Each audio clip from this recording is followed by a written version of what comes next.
From a business perspective, creating a community around you of people that know you, support you, believe in you, and can challenge you to grow and change in different ways. When I first started thinking about my business and what that would look like, I gathered some of my friends who were female business owners, sat around my living room table and just brainstormed. This is what I was thinking is what do I need to think about? What am I not thinking about? What should I consider? And so having that community of friends and other business owners to guide me in my thinking was crucial. I participate in peer groups and other kind of informal groups within different industries where we're all running very different businesses, but all have a similar set of problems because it's about marketing. It's about developing your people. It's about operations, so many different things, no matter what your business looks like. So creating a community for yourself where you can share experience and get support, I think is really crucial to being successful and not feeling like you're in it alone.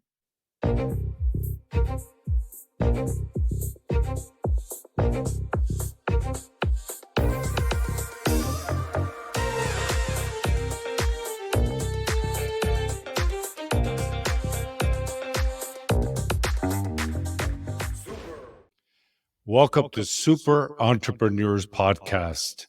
I'm your host, Shahid Durrani. Today we have with us Jill Bishop. Jill, welcome to our show. Thanks so much. Thank you. Great to have you. Can you share with us what you do exactly? Go ahead. Connections. So my company is Multilingual Connections. We're based in the Chicago area in Evanston, Illinois. I started it 18 years ago with a goal of creating connections in the workplace among speakers of multiple languages. For those who didn't speak English, teaching job-specific English classes and Spanish training for supervisors and those interacting with the Latino community. But over the course of 18 years, it's changed completely, still with the same mission, but now our primary focus is translation services. So we do document, website, app translation, audio and video transcription, and we support market research with bilingual research moderators as well. Cool. So it's more of like a platform for an organization. Not a platform, people. So humans doing the work. Yeah. Tech-enabled humans working in 75 different languages across the globe. So it may be that you have a podcast that you want transcribed and subtitled into another language, or you've got a website or a marketing brochure. So we find the right people to help you connect with the right audience in a way that's linguistically and culturally relevant. Oh, that's wonderful. It's funny because today I had someone I was chatting with and she needed mentorship. So we were going to meet on a call, but her English was amazing. Like when we were chatting, and then when I was sharing my link with her to meet, she goes, I don't know how to actually speak. I speak Spanish. So are we going to use Google Translator? I go, oh, yeah, let's just continue with the chat for now because she understands how to read and write English. She knows how to watch videos, training, information. Sure. But speaking back into English is the problem. Do you guys have something for individuals as well where they could tap into and get that help they need when they want to communicate with experts? Yeah, we don't anymore. We used to offer language training for community, for adults, for children, for workplace, and we stopped doing that in order to focus. I was doing too much of too many different things, and I realized about 8 years ago that I needed to scale back and do less and do it better. But we have resources that we can point people to because oftentimes lack of fluency in a language holds you back professionally. You could be perfectly capable of doing a job, but without the language skills to demonstrate that, it becomes an obstacle, but not an insurmountable one, but an obstacle nonetheless. And how long have you been doing this? 18 years. Wow. Yeah. 8 years. And is there a story how you got into it? You found a problem that you wanted to fix, obviously. Yeah. But is there any specific details that you can share about what transpired? I got fired. And so sometimes the best things happen when you get the kick in the butt that it's time to make a change. But I'm a linguistic anthropologist, so I was always interested in the intersection between language and culture. I had taught English internationally, taught Spanish in the US, and I was just really interested in all things language. And I had worked overseeing language and culture programs at a restaurant chain and really saw the power of language. And that case that you described of this woman who couldn't speak well enough in English to be able to have a conversation with you. And we saw that if the employees were given language skills, they could just take off and shine. And after about a year of doing that, I started to think about ways that I could do something like this on my own, but with a little bit of my own flair and a little bit more ownership and flexibility to raise a family. And then I wound up on the wrong side of office politics. And I sat with my husband at dinner at a Cuban restaurant. I still have the placemat 18 years later. And I mapped out the possible directions that I could go. And I decided that I'd give it a try starting a business. And so started the business in my basement with a flip phone and the yellow pages and a laptop. And then every opportunity that there's been to pivot in ways that still were true to the mission, but that made sense practically. Sometimes that was based on what clients were asking. Sometimes it was based on who was working with me. We grew and changed and now are a very different organization than we were then. Mhm. So, Jill, this would fall under a community, right? Building a community. Do you have any kind of advice to anyone that is looking to create a community of their own? Any tips or anything that you experienced that could help someone else? From a business perspective, creating a community around you of people that know you, support you, believe in you, and can challenge you to grow and change in different ways. When I first started thinking about a business and what that would look like, I gathered some of my friends who were female business owners, sat around my living room table and the coffee table and just brainstorm. This is what I was thinking. Does this have legs? What do I need to think about? What am I not thinking about? What should I consider? And so having that community of friends and other business owners to guide me in my thinking was crucial. I participate in peer groups and other kind of informal groups within different industries where we're all running very different businesses, but all have a similar set of problems because it's about marketing. It's about developing your people. It's about operations, so many different things, no matter what your business looks like. So creating a community for yourself where you can share experience and get support, I think is really crucial to being successful and not feeling like you're in it alone. Yeah, very good. 18 years, that's a long time. So, in It's that a long time. duration, yeah, it's a long time. In that duration, if you had to go and do this all over again, what would you do different? It's such a good question. And it's so hard to answer succinctly, but a few things. I would have taken a business class in college. So that's one thing. I was a language person. So language Yeah. classes, anthropology classes, but it would have been helpful to just have a little bit of educational foundation. But I think I would have listened to what the business was telling me a little bit sooner. For me, I Mm. personally and professionally tied up in this business. And I think a lot of us who run businesses are. It's hard to separate where our personal or professional identities begin and end. And at the time, early on, I started offering language classes for adults and for children. And I was raising a son and trying to raise him bilingually and wanted others to have that opportunity too. But the kids' language classes were not financially viable. But I kept ignoring that and just wanting so badly for them to be successful and caring so much about offering them that I ignored it for years and years. The adult language classes were just break even, but were taking so much energy from me that I couldn't put toward the more profitable parts of the business. Mhm. And I eventually came to the right conclusion that I needed to close those businesses in order to support the existence of this other side, the translation services and transcription. But it was a really hard decision to make. And I should have, from a pure business perspective, I should have made that decision years ago. I saw the writing on the wall. I looked at the numbers. I knew what was what. But it was personally a really difficult decision. And in retrospect, I wish I had found some kind of happy medium, maybe, and made that decision a little bit sooner. But ultimately, listening to what your business is telling you and trying to balance that and what you really want to happen and that passion piece, and just making sure that as you're making decisions about the directions of your business, they have to be in line with your values. But how those values play out in business can change. It sounds a little stressful what you do. It can be stressful. And I just signed up for a Simon Sinek newsletter, and I have open still on the screen a quote from him. And it says, when we work hard for something we don't believe in, it's called stress. When we work hard for something we love, it's called passion. And Yeah. I think that's really true most of the time. However, even something that you're passionate about, when you're running a business, it can be really stressful. There are times financially, operationally, that things are just, they feel really overwhelming. And that's where having other people around you, having a good leadership team, and having professional friends who have been through it, through similar situations, can help alleviate the stress or help you see beyond the stress and know that it's not always going to be that way.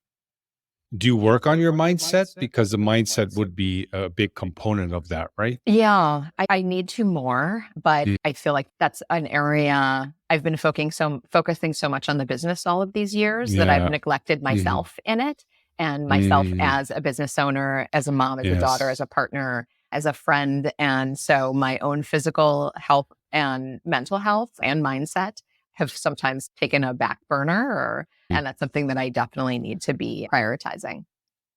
Yeah. It's very common, though. It's not just you. It's very common because we get so passionate and so involved with our business and we want to do so much for others that the focus kind of drifts away. We don't even realize it. And Yeah. like you said, sometimes you got to get hit by a wall or something, and then you Yeah. realize, wait a minute. That's why a lot of the success stories that come on the show, you always see there was like this major impact, something completely shifted their world. And then something happened that they just completely shifted their life. People actually get really involved with their business to grow it, to make a bigger impact, and forget their self. And the self is the most important because even when you go on a plane, they always say, Put your mask mask on on first. yourself. Yep. So Absolutely. And that's, it's so easy. It yeah, is so important. And it's so easy yeah. intellectually, you know that. And in the moment, if you start working at 7, which I often do, the day disappears. I forgot to work out. I forgot to call my mom. And I need to just create that structure to make sure that I'm not getting lost in all of it. Yeah. It's definitely something that needs attention because you just do so much better in your business when you have that stability within and you have that training. It just makes what you do a bit better. And 100%. I it's all, agree. yeah, yeah. Yeah, I've been So trying to walk is to there, the office as an example to just give myself those 25 minutes to walk, to clear yeah. my head, to just sometimes listen to a podcast or music, and sometimes just like this morning, just listen to the birds and nothing else, and just Yeah. let my mind So wander, but nice. get my body ready for the day. Yeah, that's excellent. Can you share a success story with Multilingual Connections where you helped a client reach the target audience and achieve their goals using your service? Yeah. So every client has slightly different needs. And so it's all Yeah, ultimately something the that comes same to mind. goal. Yeah. Just when we have clients come to us and they'll say, we were working with somebody to do translations internally, and they weren't a translator, they were a native speaker, and they did the best they could, but it didn't ring true, or they were working with a different agency, and the kind of the nuts and bolts of the translation were there, but it landed flat and it didn't have that cultural resonance. And so there's so many situations where we've been able to help them understand what's involved in translation, that it's not just about finding somebody who's bilingual and saying, hey, can you translate my marketing materials? You need to know that they are native speakers, that they're from the region where you're translating, that they have good writing skills, that they understand what's involved. And that sometimes as a translator, especially with creative content, you have to step back and not look just at the words, but think about the message. And you need to re-envision that in a way that's going to ring true and really connect on an emotional level with the reader. And so every day we're helping clients understand that and hear the kind of the praise and the success stories that they share with us, that the people that they were trying to reach were really happy, and it didn't read like a translation. It didn't have that artificial feel. It felt like it was written for them with them in mind. And so it's really exciting every time we get one of those. And we always share compliments with our team as a whole because it's such a team effort. We have 28 people in our organization, and every person has some kind of impact on the company and on the product and on the service that we're offering. And there are so many situations that we celebrate when our clients reach out to us and just say thank you so much, whether it's for the speed or for the quality or for helping them feel like they've been shepherded through a process that for a lot of people is new. You don't know what you don't know. And so you need a translation in Yeah. Hindi. Somebody gives you a page, you look at it, you're like, I think that's Hindi. And so for a lot of people, that's all they have no other way of verifying, or they're like, oh, that's Arabic. Nice job. But they don't know what it says. They don't know if the fonts got backwards in when they did some Yeah. desktop publishing. Like they have no idea. And so it's No. such a relationship of trust. And so when we hear back that that their end client or their end user was really happy with it, it's just so rewarding for us. Of course. Can you share some benefits of a business adding multi languages in their services or in their communication with their customers? Do you Of have any course. sort of data on that? Yeah, I don't have the statistics off the top of my head, but It's okay. Just from anecdotally, when companies all around the world are trying to reach out globally, US based companies are trying to expand their markets internationally. And oftentimes they do that in English. And they feel like a lot of people around the world speak English, so we'll just advertise in yeah, English. But for those users, if they can't, they often feel from what we hear that a company wants my business, but they don't care about me enough to earn it through connecting with me in a yeah, way that makes sense. Or they put on like a machine translation widget on their website and you can do the little drop down. And machine translation is really good in many ways, but it's not perfect. And it doesn't show that you care. And it doesn't show that you're trying to create trust in a relationship with a user, with a potential customer.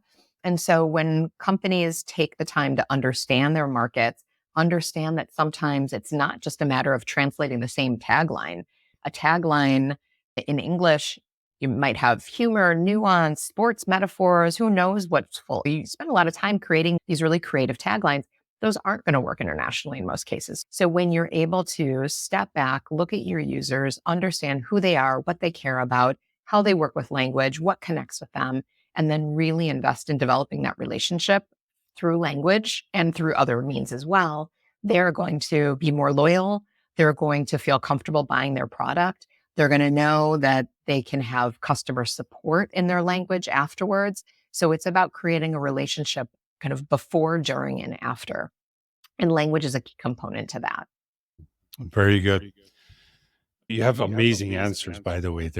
They clarify a lot, so that's great. I'm glad. Can you share with us what your innermost superpower is that got you to this point in your life? Ooh, my innermost superpower. Something that got you to where you are today, that there's always that one thing within. Yeah, I think it's the ability to see opportunity Mm. in both good and bad situations. And Yeah. so I mentioned that my departure from my past company was not on my own terms, but it was the right time. I actually had been planning to open a business, but I was waiting for the right moment and kind of hesitating. Mhm. I think about it as kids on the playground with the two jump ropes, and you wait for that opportunity. That's more girls than boys, but you're waiting for the opportunity to jump into the jump rope and you're like, wait, now I'm going to do it. Now I'm going to do it. And a lot of times you're waiting and you need just somebody to shove you in there. And sometimes you're going to get smacked in the head with the jump rope. But other times you're going to realize that you can just get into the rhythm. And so I needed that kick to get the business started. And then over the years, seeing opportunities, seeing challenges with the language school where financially it just wasn't working, and finally realizing that I had to make the difficult decision, that was an opportunity. So opportunity to close things down, to open things up. Our market research support services that we do now, where we have researchers that can help with global user research services that are bilingual. That's all through opportunity and through seeing what our clients were asking for and deciding that it was in line with our mission and it made business sense. And so we offered it, and we're having really great feedback about it. And so we can feel really excited about it. Yeah. So yeah, That that would be seems like my something that's important. absolutely. That Yeah. service. Yeah. Yeah, more and more. It's one thing, again, if you want to understand your users internationally, Yeah. you need somebody who Yeah. speaks their You language, need, both in a literal sense and a figurative sense, can understand those because you do cultural needs. surveys. Yeah, we translate surveys. Got it. We have people that conduct interviews and focus groups in the language, and it can help really get to insights through understanding the language and the culture of the people that they're working with. Do you provide this for podcast as well to do interviews internationally? We actually haven't done podcasts. We do some transcription and translation of podcasts, but we haven't, nobody Actual has interview. acquired. Yeah, no, I don't believe that anybody has asked about that, but maybe that's my next opportunity. Yeah, because Ken, our podcast manager, one of his projects is he's going to approach the billionaires in UAE and then to bring them on the show. But what I heard is that English may be a deterrent. So this might be a good opportunity during the interview. When you're really trying to understand people's stories and nuance and their authentic voices, it's hard to do when it's not their native language. So having a professional linguist, translator, interpreter to help pull that out, or a facilitator can make all the difference. Very good. Jill, it was wonderful speaking to you today. It was great to hear about what you guys are doing. Thank you. That's the beauty about everything. Multiculturalism, the different languages. There's so much art, passion, intensity in different languages, right? So you guys bring that to the business world and the consumer base. Yeah, it's great. I'm grateful to have you on the show. If there's any last comments or suggestions you want to make for the audience, go ahead. Yeah, I'll say thank you so much for having me. I always enjoy talking about this. And if anybody needs help with creating those connections, Multilingual Connections, we're here for you. Awesome. Thank you, Jill. And thank you, audience. It was great to have you as well. Jill's information will be in the show notes. If you need something that she's providing here, especially the translation, it might be a market that you guys are trying to get into that they could help with. So definitely a conversation worth having, even if you haven't thought about it. But sometimes you get these ideas, random places that could make a huge difference in your business. So definitely take a look. Appreciate you guys. Thank you so much for helping us grow. Jill, amazing. Thank you so much for coming on the show. I really appreciate it. Thank you so much.